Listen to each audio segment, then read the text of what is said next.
Shalom saudaraku dikasih Tuhan. Kembali kita akan melanjutkan pelajaran The Secret of 1 Yohanes. Kita sudah masuk di dalam 1 Yohanes 4 ayat yang ke-16. Sebelumnya ayat yang ke-13 kita sudah belajar pekerjaan Roh Kudus yang menandakan bahwa kita tinggal dalam Allah, Allah tinggal dalam kita. Ayat 14-15 pekerjaan Tuhan Yesus yang menandakan bahwa kita tinggal dalam Allah, Allah tinggal dalam kita. Ayat yang ke-16 ini adalah kasih Allah dalam kita, itu tanda bahwa kita tinggal dalam Allah dan Allah tinggal dalam kita. Saya akan bacakan dalam terjemahan King James Indonesia berbunyi demikian. Dan kita telah mengenal dan percaya akan kasih Allah bagi kita. Allah adalah kasih, diulangi lagi. God is love. Dan ia yang tetap tinggal di dalam kasih, ia tetap tinggal di dalam Allah dan Allah di dalam dia. Ayat ke-16 ini melengkapi ayat 13, 14, 15. Kita sudah belajar kan tadi di video-video yang lalu tentang pekerjaan Roh Kudus. Kita tinggal dalam Allah, Allah tinggal dalam kita, maka kita harus penuh dan dipimpin Roh. Kemudian, jika kita mau tinggal dalam Allah, Allah tinggal dalam kita, maka kita harus hidup mentaati firman Tuhan, hidup menuruti firman Tuhan. Dan terakhir, kalau kita mau tinggal dalam Allah, Allah tinggal dalam kita. Di ayat yang ke-16 dilengkapi, kita harus hidup dalam kasih Allah. Kasih Allah. Kasih Allah tandanya adalah mengasihi jiwa-jiwa, mengasihi satu sama lain. Kita harus mengenal dan percaya akan kasih Allah bagi kita yang sudah mengasihi kita lebih dulu. Ayat 1 Yohanes 4 ayat yang ke-8. Allah ayat yang ke-9, ayat yang ke-10. Allah mengasihi kita lebih dulu. Ini ya, kita harus kenali itu, percaya itu, akui itu. Allah yang lebih dulu mengasihi kita. Dan kita harus ingat juga fakta dan konstanta bahwa Allah adalah kasih, bukan mengandung kasih. Tidak ada kandungan kasih dalam diri Allah. Allah itu kasih itu sendiri. Kalau kita mengandung kasih Allah, seberapa banyak kandungan kasih Allah dalam hidup kita? Seberapa banyak? Ingat ayat yang ke-12. Tanda seberapa banyak kasih Allah dalam hidup kita ditandai dengan seberapa banyak yang kita salurkan kepada orang lain. Jadi jangan ngaku, aku tuh penuh kasih Allah, aku penuh kasih Allah tinggal. Tandanya apa? Kamu benci jiwa-jiwa, kamu benci si A, si B, si C. Apakah itu tanda bahwa ada kasih Allah dalam hidupmu? Kau tolak itu kasih Allah. Kau bisa? Karena kau tidak mau mengasihi orang lain. Barang siapa mengatakan, aku mengasihi Allah tapi membenci jiwa-jiwa, itu adalah si pendusta. 1 Yohanes 4 ayat 20. Jelas, kita mengandung kasih. Sehingga harus terus menjadi saluran kasih bagi orang lain. Hal ini membuat kasih Allah terus mengalir dalam hidup kita. Terus dialiri terus. Ya, jika ada timbul rasa tidak senang, maka kasih Allah juga berhenti mengalir dalam hidup kita. Kita sudah belajar kan dalam Matius 18. Kau sudah saya selamatkan, sudah saya hapus hutangmu. Kenapa kau tidak mau mengasihi, mengampuni temanmu yang berhutang cuma 300 dinar? Oleh karena kamu tidak mau mengampuni temanmu, maka aku juga akan mengembalikan hutangmu. 10.000 talenta dikembalikan dan aku juga tangkap dia, penjarakan sampai hutang-hutangnya lunas. Loh, ini saudaraku, bisa ada hukuman Allah datang akibat kebencian yang ada dalam hidup kita. Oleh karena itu, ayat yang ke-16 ini melengkapi.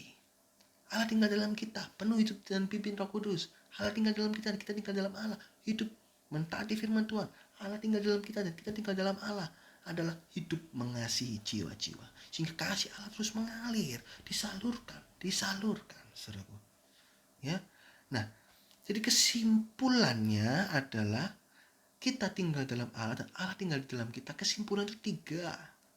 Hidup penuh dan dipimpin Roh Kudus, itu pekerjaan Allah Roh Kudus. Akan muncul buah Roh, muncul karunia-karunia Roh yang membuat kita semakin kuat hidup kudus, semakin kuat mentaati firman Tuhan, hidup dalam rencana Allah. Ini hidup penuh dan dipimpin Roh Kudus. Roh Kudus itu adalah tanda milik Allah. Dan Roh Kudus itu jaminan bahwa kita akan mengalami penebusan tubuh. Kita sudah belajar video-video sebelumnya tentang 1 Yohanes 3, 1 Yohanes 4 ayat 13, saudara bisa belajar sendiri. Ulangi lagi videonya kalau saudara mungkin masih belum mengerti, ulangi lagi. Dan saudara akan mendapatkan dengan pengertian Roh Kudus, saudara dengan kelemah lembutan, saudara akan mendapat pengertian itu. Baca firman Tuhan, ulangi videonya, saudara akan dapat pengertian itu.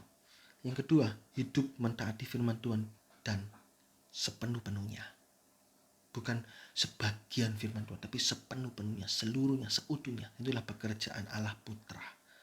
Firman yang kita taati akan terus membuat hidup kita menjadi seperti Kristus. Efesus 4 ayat 13 dan 15. Yang ketiga, hidup mengasihi orang lain seperti Allah yang sudah mengasihi kita lebih dahulu. Inilah pekerjaan Allah Bapa. Allah akan membuat rencana-rencananya agar kita bisa menyalurkan kasih Allah kepada orang lain. Jadi apapun yang terjadi dalam hidup kita, macam-macam hal, ingatlah, itulah rencana Allah agar membuat kita bisa menyaksikan. Kalau ada masalah, hadapi. Jangan bereaksi dosa, hadapi dengan iman, hadapi dengan pimpinan Roh Kudus, dengan sesuai firman Tuhan. Sehingga saat kita menang, kita bisa saksi. Jadi tujuan masalah itu adalah kasih Kristus nyata. Kita bisa menyaksikan mujizat pertolongan Tuhan. Ya, nah kita bisa membuat jiwa-jiwa itu bertobat, mengajak jiwa-jiwa itu bisa bertobat. Ayo, come home.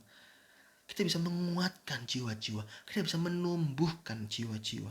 Semua ini melalui peristiwa-peristiwa kecil sampai peristiwa-peristiwa besar dalam hidup kita. Kalau kena ada COVID, jangan bersungguh-sungguh, aduh gajinya dipotong dan lain-lain.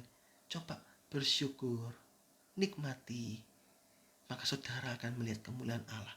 Di tengah-tengah COVID, kok malah cukup 1 bulan? Loh, kamu kok bisa cukup? Kok bisa sekolahkan anak? Kok bisa bayar listrik, air, telepon? Iya, Tuhan memelihara. Saya kerja sungguh-sungguh. Dengan gaji yang diberikan, saya bisa kelola sesuai pimpinan Tuhan. Dan cukup 1 bulan. Orang Kristen tidak minta-minta. Orang Kristen justru memberi berkat. Ini saudaraku ya. Oleh karena itu jangan kita takut. Tidak perlu takut naik dan turun bersama dengan Allah. Karena ujung akhirnya akan mendatangkan kebaikan dalam hidup kita. Roma 8 ayat 28. Allah turut bekerja dalam segala sesuatu untuk mendatangkan kebaikan dalam hidup kita bagi orang-orang yang mengasihi Allah.